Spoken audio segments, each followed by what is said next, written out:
porque estamos llegando a La Plata, Berizo, Ensenada, a través de FM Keops 90.1 del dial, y también estamos en simultáneos con AM 1520, la voz regional de Chascomús, para una enorme cantidad de distritos de lo que es la cuenca baja del río Salado. Y bueno, estamos preguntándonos cómo le caerá todo esto a un precandidato a las elecciones PASO, en este caso, por una de las listas que compite en Juntos. Nos referimos a, bueno, un gran conocido de la casa, porque uno lo conoce de hace mucho, pero en esto no vamos a meter justamente una relación personal, porque esto es periodismo puro. Pablo Juliano, precandidato por la lista que encabeza Horacio Rodríguez Larreta, ¿no? ¿Cómo te va? ¿Cómo andas, Martín? ¿Bien? Gracias por la invitación. Bueno, Pablo Juliano, que vamos a comentar, es un precandidato que, pese a apoyar a Rodríguez Larreta y justamente a Juntos, obviamente, estuvo acompañando siempre en los últimos años al neurocientífico, neurocirujano Facundo Manes, ¿no? Es así. Así es. En tercer lugar. De paso te quería preguntar, porque esto es coyuntura reciente. Patricia Bullrich acaba de decir que cuando le preguntaron en una conferencia de prensa, creo que fue en Mar del Plata, hoy o ayer, en Olavarría. Ya estamos en Olavarría, muy bien, estamos informados que aquí habla, muy bien. ¿Qué productor nos estamos perdiendo acá? Donde dijo, le preguntaron que bueno, el apoyo de Vidal y Manes a Horacio Rodríguez Larreta puede significar algo, y ella dijo, son 2 votos. ¿Coincide o no coincide, Juliano? No, yo creo que en realidad lo que no hay que perder de vista es que Juntos por el Cambio realizó un esfuerzo muy grande para que el 13 de agosto la gente pueda optar qué es lo que, cómo quiere que la oposición se prepare para ir a ganarle al gobierno en octubre. Uh-huh. Y ese triunfo no puede ser a cualquier precio ni tampoco a cualquier costo. Tiene que ser una invitación a que sea sustentable la transformación del cambio. Entonces nosotros no coincidimos con el todo nada, creemos que eso ya fracasó, creemos que ya se intentó, creemos que esa cuestión pendular de que venimos y tiramos todo por la borda y que el otro es todo lo malo, no nos llevó a un buen resultado. Uh-huh. Algunos intentan como construir que eso es una paloma, que eso es blandito. La verdad que no tiene que ver ni con dureza, ni con 1, ni con 2, ni con 3 votos, sino que creo que la gente tiene una apatía total, tiene una bronca y una decepción muy fuerte, y a mí me parece que más allá de las chicanas lo que debiéramos de seguir haciendo los referentes políticos es transmitirle seguridad a la gente, y es una sola seguridad que le puedes vender, la de que no vas a estar completamente desconectado de lo que está pasando. O sea, hay cosas más importantes que le está pasando a la gente. En serio, cuando vos vas recorriendo hay una elección completamente rara, hay un contexto muy raro, de fuerte decepción, para poder caer en eso. Nosotros tenemos, el otro día estuvimos en Tandil con Horacio Rodríguez Larreta y con Facundo acompañándolo, sí. y la prensa, tus colegas, preguntaban también por distintos temas, y hay un eje central. Nosotros no vamos a entrar, los que pertenecemos a esta lista, en ninguna controversia de atacar a nuestros amigos que forman parte de la otra lista que integra Patricia Bullrich y compañía, porque después del 13 de agosto tenemos la obligación de estar todos juntos. Por eso yo soy de la clase dirigencial que celebra más la foto. El otro día en Chubut, lo de Chubut estuvo bueno, ¿no? Para Juntos. Celebro eso, más que entrar en la cuestión de las frases y las chicanas. No sirven, no fortalecen ningún espíritu de lo que necesitamos hacer. Lo que hay que hacer es muy importante, lo que viene es muy importante para dejarnos, digamos, llevar y caer en la tentación de querer entrar y contestar y reproducir eso. Es muy importante que la gente, que los amigos que nos están escuchando, que la gente que nos escucha sepa que por lo menos de nuestro lado no se contesta el agravio, no se contesta la chicana y se continúa haciendo. En un contexto inflacionario en el cual, bueno, hay candidatos del oficialismo que tienen mucha imagen negativa, donde los números no ayudan. En el momento que estamos hablando, el dólar blue está en los 577 pesos, una inflación que estaría justamente por encima del 6%, bueno, podemos seguir recorriendo otras variables.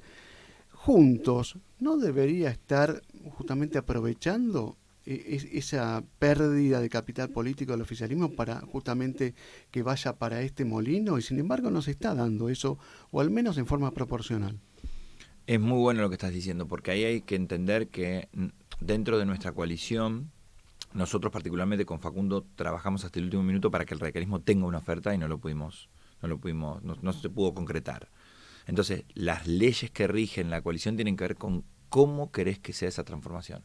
Si es con diálogo, si es concentrando, digamos, haciendo una propuesta que convoque a una mayoría, o creyendo que sos el portador de la verdad. Nosotros, en el 2015, cuando nos tocó llegar con Cambiemos, que era el germen de Juntos por el Cambio, había mucha expectativa, mucha esperanza depositada, y también, bueno, se cometieron errores. Entonces, lo importante es que esta elección, que la gente no se confunda, que si bien puede haber dos listas, tiene que ver concretamente con que desde nuestra coalición entendemos que es la gente la que termina, es el ciudadano, la ciudadanía la que termina eligiendo y conformando cuál es la mejor alternativa para ir a ganarle al gobierno. Uh-huh. O sea, esto es una discusión de dos tiempos. El 13 de agosto, ¿quién encarna mejor la posibilidad de convocar un gobierno, de poder sostenerlo, de poder llevar a cabo esas transformaciones? Pero ¿no es muy fuerte el contraste entre el todo o nada y justamente una propuesta, no digo moderada ni de paloma, pero una propuesta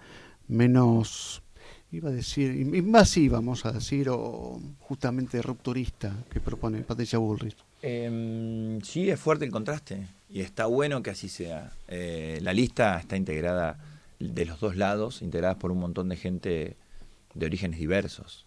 Uh-huh. Y creo que desnuda la necesidad de que la política tire, digamos, abandone cualquier pretensión de creerse que hay algún sector que tenga la verdad. Uh-huh. Por lo menos desde Juntos por el Cambio entendemos que tenemos que sumar, tuvimos que ampliar sectores amplios, diversos, de origen peronista, del radicalismo, de la coalición cívica, de la sociedad civil. Hay una diversidad enorme porque lo que está en juego tiene que ver con una Argentina que pareciera que se está perdiendo, ¿no? Uh-huh. Vos mencionabas los índices, las variables y cómo la agenda del día a día electoral nos hace perder de vista que hay un gobierno que ofrece de candidato al ministro de Economía que tiene la suma del poder político desde hace meses y nada Hoy se cambia. Cumple un año. Hoy se cumple un año. Exactamente, es decir, o sea, que hace un año que ya tiene la posibilidad de demostrarle a los argentinos qué es lo que hizo. Uh-huh. Y si tomamos entonces este año, podemos decir que hay 115% de inflación interanual. Uh-huh. Pero él te puede decir que sin él podría haber 200. Comunicacionalmente da la batalla el muchacho, ¿eh? No te voy a decir que no, ¿eh? Sí, se anima, pero es que creo que eso es lo que le viene pasando a la Argentina. Uh-huh. Lamentablemente hay una clase dirigencial que prefiere animarse en vez de entender que lo que está haciendo está mal. Uh-huh. Que lo que está haciendo no tiene una visión estratégica de hacia dónde tiene que ir la Argentina, una mirada. Uh-huh. ¿Por qué? Porque este último año, ¿sí?, que uh-huh. podría haber habido 200%, sin lugar a dudas, capaz que más, no lo sabemos, fuimos gobernados por aquellos que decían que el dólar a 60 estaba bien, uh-huh. cuando hoy está a 570, como recién lo decías vos. Entonces uh-huh. digo, realmente hay un gobierno que no entiende que la palabra sea un instrumento firme y es clave para recomponer la confianza para poder realizar las transformaciones que la Argentina necesita. Uh-huh. Te quiero sacar de la zona de confort, porque vos vas a tener que hacer deberes en un frente importante como el legislativo. Y volviendo a lo anterior de que Juntos por ahí no recupera tanto capital que debiera recuperar en un contexto inflacionario, muy, muy violento para un oficialismo, yo me pongo a pensar en el tema de los créditos UBA, en el tema de la ley de alquileres. Hay mucha gente que vincula tanto al oficialismo como a Juntos con esos temas. ¿Pasa por ahí el tema de que hay que hacer un trabajo extra para recuperar la confianza? Sin duda, uh-huh. sin duda. Cuando durante el gobierno se aprobó, la mayoría de nuestros legisladores están dispuestos a discutir lo de la reforma de la ley de alquileres. Es un tema. Pero aparte, Horacio Rodríguez Larreta presentó en la última semana, creo que va presentando cada día por medio distintas propuestas en distintas ramas, y no solamente viene la ley de alquileres, la reforma, atender eso, sino que también viene una política fuertemente agresiva con respecto a la presencia del Estado en materia de créditos hipotecarios. ¿Pero y por qué? Porque tiene que ver con la credibilidad, tiene que ver con que vos estás dispuesto a construir un gobierno que sea previsible y sea ordenado y sea estratégico. Ahora, para eso pero hay que gente que se vio dañada por esas dos normativas. Se vio dañada por las dos normativas porque en la Argentina la velocidad, es decir, la velocidad económica, la macro te arruina todo, no te permite pensar nada. Es decir, vos fíjate que a eso yo también puedo agregar a la polémica, que nosotros fuimos y vinimos, por ejemplo, con las retenciones. Situación que nosotros entonces, por eso ahora nos quieren tildar de tibios o cautos. No, señores. En la Argentina no hace falta ningún volantazo para un lado o para el otro, porque esos volantazos los paga la gente. O sea, se habla, por ejemplo, con respecto al cepo. Quiero entrar a los temas candentes, ¿no? Entonces, se habla del cepo. El cepo no se puede... A ver, se tiene que analizar cuál es el nivel de reservas que vas a contar. El gobierno, que el kirchnerismo en el 2012 tenía 52.000 millones de dólares de reserva. ¿Sí? ¿Y qué hizo? Puso el cepo. O sea, algo completamente contrario. Entonces, en la Argentina hay disparates totales. Esos disparates legislativos son un arcoíris. Van por toda la gama, toda la gama de colores. Vos marcabas lo de los créditos UBA, la destrucción total del crédito en Argentina, el crédito hipotecario, cualquier crédito, el crédito para las pymes, la necesidad de una ley para las pymes, ley pyme. O sea, nosotros en la Argentina le seguimos dando el mismo régimen de monotributo a las pequeñas empresas, a los emprendimientos, a esos desarrollos claves que después de la pandemia esto quedó recontra al desnudo. Le damos el mismo tratamiento que si tuvieran que ser IVA responsable inscripto. O sea, es una locura, es una locura. Entonces, hay mucho trabajo que hacer, muchísimo trabajo. Y el Congreso bloqueado. Y lo loco, Martín, a medida que voy hablando con vos me voy acordando de cosas. Digo, el candidato del gobierno es el ministro del último año, el ministro de Economía, el superministro de Economía. Y anterior a eso, ¿qué fue? Presidente de la Cámara de Diputados. Claro. Pareciera que todo lo que toca no, lo deja de hacer funcionar. Pero han hecho algún, digamos, su trabajo de persuasión ha dado algún fruto, al menos, porque vos recorres, está bien, es voto militante, voto cautivo del oficialismo, pero te siguen diciendo que gran parte de la culpa de este presente pertenece al gobierno anterior. En realidad es completamente parcial eso. Si tomamos, mira, por ejemplo, yo provengo de la Unión Cívica Radical, vos lo sabes muy bien, sí. Hace 40 años que recuperamos la democracia. Los últimos 20 años, 16 los gobernó el kirchnerismo. Si vos transformás, si vos trabajás para que las transformaciones vengan para quedarse, por más malo que sean 4 años, vos no llegás tan atrás. Acá el problema fue el siguiente. En la época de bonanza, el kirchnerismo estuvo incapacitado, de hecho, de poder pensar un modelo de desarrollo que sea inclusivo, que integre, que sea solidario, que sea humanista. Todo eso está probado de hecho. Me da la sensación que el gobierno de Macri le viene como anillo al dedo para poder reconstruir ese relato. La sociedad le dio una oportunidad con Alberto Fernández y después apareció la guerra, la pandemia y una catarata de pretextos. El kirchnerismo es la máxima expresión con respecto a que la culpa siempre la tiene otro. Yo nunca he visto ninguna autocrítica de ninguna medida política, de ninguna decisión de parte del kirchnerismo. Y a mí eso por lo menos me prende alguna alarma. Digo, al revés sí.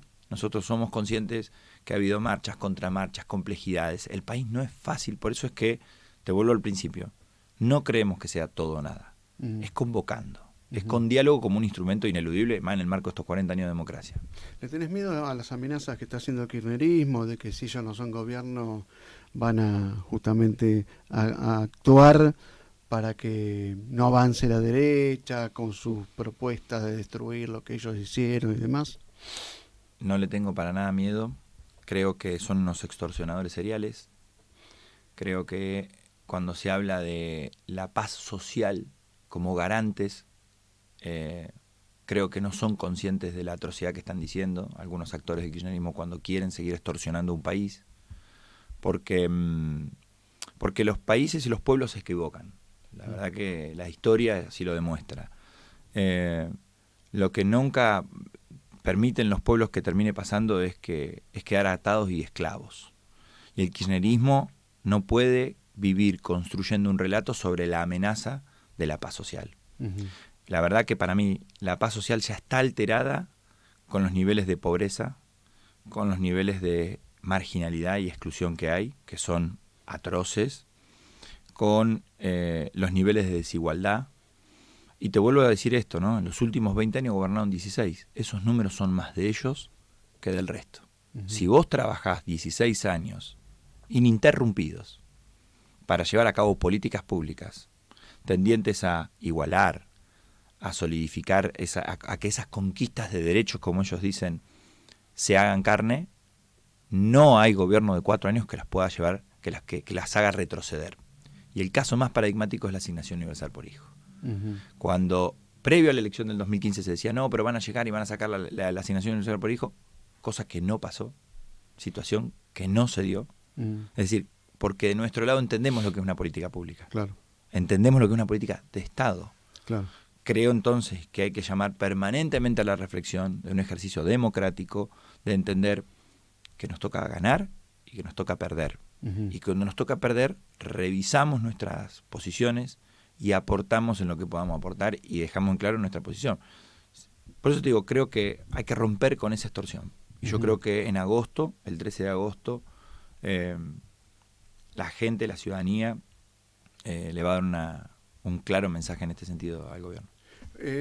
Juntos, por lo menos lo observo yo, vos me corregirás, ¿tiene alguna debilidad en llegar a los sectores sociales más bajos y a los sectores juveniles? ¿Eso lo van advirtiendo en el día a día de la campaña? Sí, y tiene que ver en realidad, por eso te decía, con esta fuerte complicación que estamos teniendo en general, digamos, el momento difícil que está viviendo la Argentina es un momento de angustia. Pareciera que después del lado de la pandemia, que también fue un momento de fuerte angustia, de incertidumbre, de desolación, en general es un momento difícil para la política en general. Con respecto a los sectores, yo no, ahí permitime solamente, digamos, algunas pequeñas como aclaraciones. Yo creo que las generalizaciones de sectores así, es como que no sé, me viene a la mente el trabajo que se está haciendo, por ejemplo, en el gobierno de la ciudad en materia de las economías populares. Uh-huh. Y tengo un montón de amigos involucrados ahí, trabajando, sosteniendo esa agenda, y no veo que Juntos por el Cambio tenga dificultad para poder entrelazarse con los sectores más postergados. Uh-huh. Desde ese punto de vista. No veo dificultad, por ejemplo, cuando veo a un montón de amigos míos estar montados en un montón de agendas que hablan desde la problemática, desde la inserción laboral, la realidad de los pibes que se tienen que piensan y que se conciben solo yéndose del país. Mi juventud partidaria, la de mi partido, trabaja codo a codo con la juventud del PRO, con la juventud de la coalición, hacen un trabajo muy fuerte en ese sentido. Mi juventud partidaria tiene un trabajo enorme en las universidades. Entonces yo creo que depende de qué lugar nos paremos, ¿no? Uh-huh. Viste que nos gusta generalizar, decir, no, bueno, los jóvenes lo acompañan a Milei. Bueno, pero ¿para qué jóvenes lo acompañan a Milei? No. ¿Viste? Es que digo, uno ha visto sondeos y demás, donde ves a qué sectores va llegando cada candidato. Nada más. Tiene que ver con las prioridades. Uh-huh. Cuando vos tenés un país derrumbado económicamente, tu prioridad pasa por ordenar temas que parecieran alejados, temas uh-huh. como macro, como temas más fríos, uh-huh. que se alejan de estas agendas. Pero yo veo un montón de actores y de actrices de Juntos por el Cambio atendiéndolas, atendiendo punto por punto uno de ellos, y yo creo que probablemente no sean los temas prioritarios, es decir, uh-huh. de esa estabilización que haya que hacer en el primer año. Uh-huh. Pero creo y estoy muy entusiasmado con que toda esta situación, toda esta frustración va a empezar a encontrar un cauce de canalización dentro de Juntos por el Cambio, estoy convencido. Uh-huh. Es de a poco. Te quería preguntar, y bueno, ya intuyo cuál va a ser la respuesta, pero si esto sigue así, estas variables económicas siguen así, tal vez se imponga algún plan de emergencia económica. ¿O pensás que lo que está proponiendo, por ejemplo, alguien que sería un referente económico de la reta como Redrado, propone una batería de leyes ¿Pensás que va por ahí el tema, siguiendo tu hilo de que hay que ir en forma secuenciada, organizada, pero no espasmódica? Bien, es secuenciada, no es espasmódica y es muy probable que sí tenga que ver con batería de leyes. No sé bien a qué se refiere Martín, reiterado con eso, Propuso ¿no? un paquete Ahora de leyes para comercio exterior, para unificar tipo de cambio, todo un montón de cosas. Tiene que ver con Te va a tener como protagonista seguramente, porque ahí va a haber que levantar la mano fuerte ahí, ¿no? Por eso digo, siempre, por supuesto, creo que cuando a Juntos por el Cambio le tocó en la vez pasada, hubo criticidad. O sea, hay criticidad en Juntos por el Cambio. Va a haber debate. Juntos por el Cambio no es una coalición, ¿cómo decirte?, unánime o de un solo color, monocromática. Es una como coalición tampoco rica, lo es el Frente de como tampoco lo Todos. fue el Frente de Todos, así que esos debates van a estar a la orden. Sí, hay un dato que no es menor. Nosotros cuando firmamos nuestras candidaturas, hay un documento, después te lo voy a hacer llegar, pero porque si bien son declaraciones bastante más genéricas, pero dejan al desnudo esas prioridades. Todos los candidatos de ambas listas firmamos un documento de cuáles son esas prioridades conjuntas. Ahí, por eso te digo, te agradezco el espacio porque nos permite difundir esto y contar esto. Esas cosas están pasando también. No es que nosotros entendemos que entre una lista y otra en la primaria, después el 14 no va a haber reencuentro. Claro, por eso, bienvenido sea la posición de Martín, Redrado, de los equipos que tenga Patricia, de los equipos que tenemos los radicales y que trabajaron en conjunto con la Fundación Pensar, con la Fundación Arendt. Es decir, hay un trabajo. Esta vez, Juntos por el Cambio no llega igual. No llega igual. Perfecto. Pablo, bueno, estás hablando con una emisora que transmite para La Plata, Gran La Plata, Berizo, Ensenada, y otra emisora que llega a varios distritos de la cuenca baja del Salado a través de AM 1520. Hombre también de la costa atlántica, Pablo Juliano, hombre de Necochea. Bueno, ¿qué composición te haces a la hora de que te sientas en una banca del Congreso y pensando en todos esos votantes de esas regiones? La verdad que, en primer lugar, una responsabilidad enorme. Enorme. Desde el momento en que me enteré que iba a integrar la lista fue un momento de mucha responsabilidad. Ya me había tocado ser precandidato en otra oportunidad, pero mucho más lejos, sin posibilidad de entrar. Claro. Y en ese contexto recorrí toda la provincia. No solo la vengo recorriendo no solo en mi condición de candidato, sino que hace años. Y la verdad que, bueno, se va a sumar una voz al Congreso, muy bonaerense. A mí siempre me interesa insistir con esta mirada, ¿no?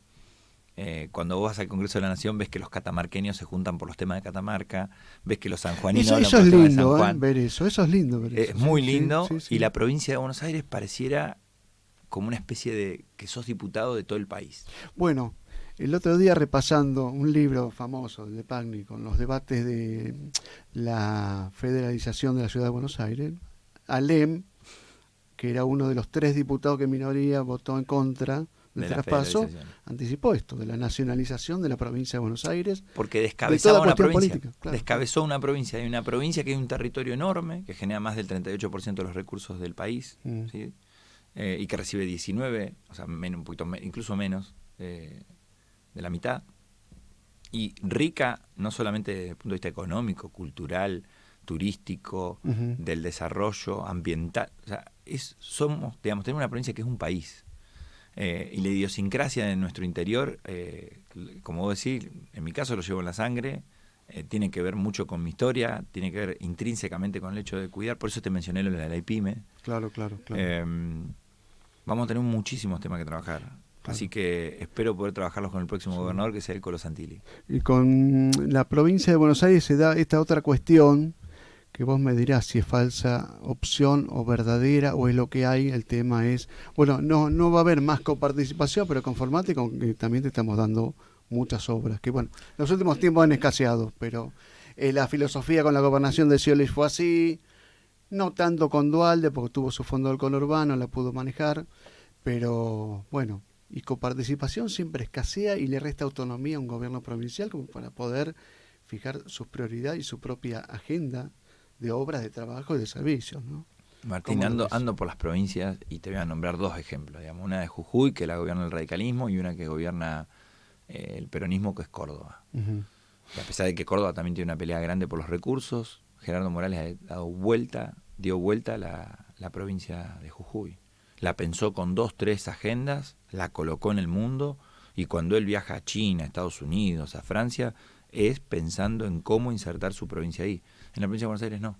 En la provincia de Buenos Aires hay una mirada bastante atrasada del rol que tiene que tener la provincia. Yo creo que si bien eso se combina por muchas cosas, una provincia decapitada, es decir, porque perdió su cabeza en esa ciudad que quedó y que la Constitución del 94 vino como a reafirmar, pero es una provincia que imaginémonos por un segundo si se instalara una doble escolaridad, por ejemplo, sería casi al nivel de lo que hizo Sarmiento para poder alfabetizar.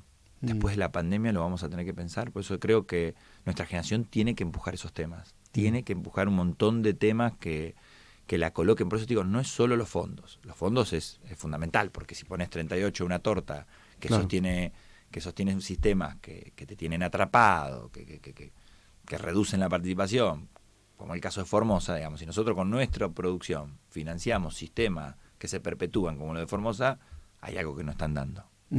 Y creo que el Congreso, y creo que el rol de los diputados nacionales, de los senadores, de la nueva camada de legisladores provinciales que puedan llegar a venir, de los intendentes que se están proponiendo en toda la provincia que conozco, y de todos los partidos, esto no tiene que ver con no es con una mirada facciosa. En general, traen otras agendas. Entienden que tienen que conectar a sus municipios, son, como a mí me gusta decir, intendentes con internet. Es decir, ya de la era del internet, digamos. Claro. Con otra era, no el pueblo, el patrón de estancia. Entonces, eso nos va a dar una provincia aún más rica todavía. Pasan cosas fantásticas en la provincia de Buenos Aires. Hay que ponerlas en valor y hay que defenderlas en el Congreso. Bueno, Pablo Juliano, te agradecemos muchísimo haber visitado los estudios de FM Keops, y bueno, que no se pierda que si resulta electo diputado nacional, como bueno está en tus cálculos, puedas volver, ¿no? Ya como diputado electo. Gracias siempre por la invitación y es un placer siempre visitarte. Bueno, nos vamos a una